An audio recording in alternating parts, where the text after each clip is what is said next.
السلام علیکم ورحمۃ اللہ وبرکاتہ۔ یہ اہل حدیث اہل قرآن کے بیچ میں ہم پھنس گئے۔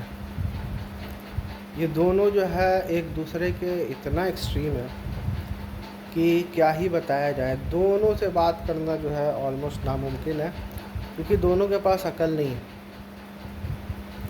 اہل حدیث یہ بولتا ہے کہ آپ کو جو ہے ہر چیز جو ہے حدیث کے حساب سے کرنا ہے، اور اہل قرآن یہ کہتا ہے کہ آپ کو ہر چیز جو ہے قرآن کے حساب سے کہنا ہے۔ لیکن پرابلم یہ ہے کہ اہل قرآن کا جو یہ کلیم ہے کہ ہر چیز آپ قرآن کے حساب سے کرو گے، یہ کلیم ہی باطل ہے۔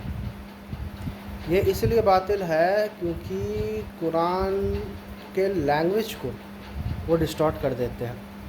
اب مثال کے طور پہ قرآن کہتا ہے اقیم الصلاۃ۔ اب بہت سارے ایسے قرآنسٹ ہیں، میں سب کی بات نہیں کرتا، خاص کر جو پرویزی مائنڈ کے ہے، وہ یہ بولتے ہیں اقیم الصلاۃ سے مراد ہے کہ آپ جو ہے لا اینڈ آرڈر مینٹین کرو۔ اب کوئی بندہ نماز پڑھتا ہے تو اس کے اوپر تو یہ لازم ہو جاتا ہے کہ وہ لا اینڈ آرڈر مینٹین کرے۔ کوئی اس طرح سے اگر بولے تو الگ بات ہے، لیکن وہ کیا بول رہے ہیں؟ وہ یہ بول رہے ہیں کہ نہیں، صلاۃ اپنے آپ میں کوئی چیز نہیں ہے سوائے اس کے کہ لا اینڈ آرڈر کی۔ وہ اصل کو ہی مار دے رہے ہیں، جو صلاۃ کا جو ورڈ ہے وہ اسی کو جو ہے ختم کر دے رہے ہیں۔ تو یہ دو ایکسٹریم جو ہمارے پاس ہے، جو پائے جاتے ہیں، اس ایکسٹریم کا کوئی علاج نہیں ہے ایکسیپٹ کہ آپ جو ہے دونوں کو قرآن سے دعوت دے اور دونوں کو بولے کہ بھائی جو آپ بول رہے ہو دونوں شخص جو ہے وہ قرآن کے ہی مطابق نہیں ہے۔ آپ یہ بول رہے ہو کہ الصلاۃ کا مطلب جو ہے لا اینڈ آرڈر مینٹین کرنا یا پھر ریاست قائم کرنا، تو بھائی اس کے لیے قرآن کی کیا ضرورت ہے؟ ریاست تو ایسے بھی قائم ہو جائے گا، بہت سارے لوگ ریاست قائم کر چکے ہیں، تو اس میں قرآن کا کیا رول ہے یہ آپ بتاؤ نا۔ میں اہل حدیث سے بھی پوچھنا چاہ رہا ہوں، جو لوگ اہل حدیث کیا ایکسٹریمز کرتے ہیں، اہل حدیث بول لیجئے، اہل سنت بول لیجئے، ان کا ایکسٹریم یہ ہے کہ قرآن کی نماز کا طریقہ حدیث میں لکھا ہوا ہے، ٹھیک ہے؟ اگر آپ نماز کا طریقہ کہاں سے بتائیے گا؟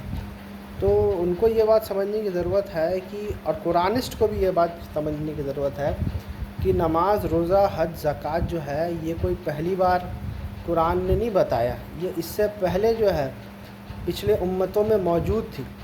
ہاں یہ بات ہے کہ پچھلے امتوں میں یہ چیز موجود تھی تو اس میں شرک اور بدعت جو ہے وہ شامل ہو گئے تھے، لیکن یہ کہنا کہ قرآن جو ہے وہ اس کا طریقہ بتائے گا، وہ یہ اسی طرح ہے جیسے کہ کہنا کہ قرآن میں تو کھانا کھانے کا بھی طریقہ نہیں لکھا ہوا۔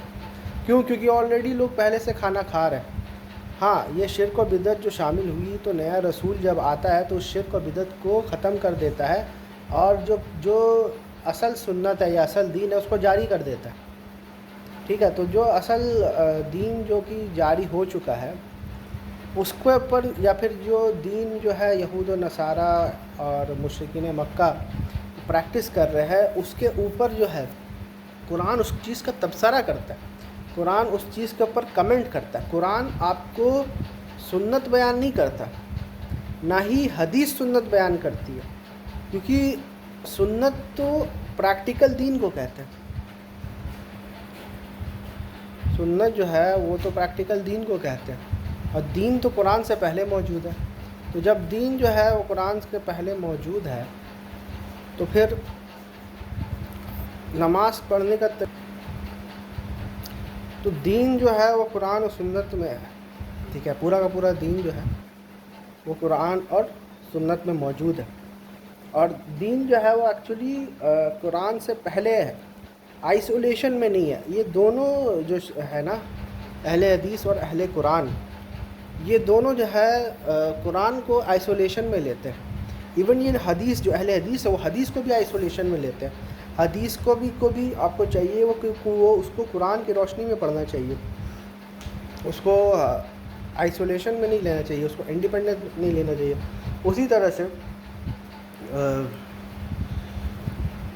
جو نماز ہے وہ قرآن سے پہلے موجود ہے، اس میں جو شرک و بدعت تھی تو نبی صلی اللہ علیہ وسلم آ کے اس کو یہ کر کے اس کو پھر جاری کر دیتا، اور کیونکہ یہ عمل کا ذریعہ ہے تو لہٰذا جو یہ عملی تواتر سے منتقل ہوا ہے.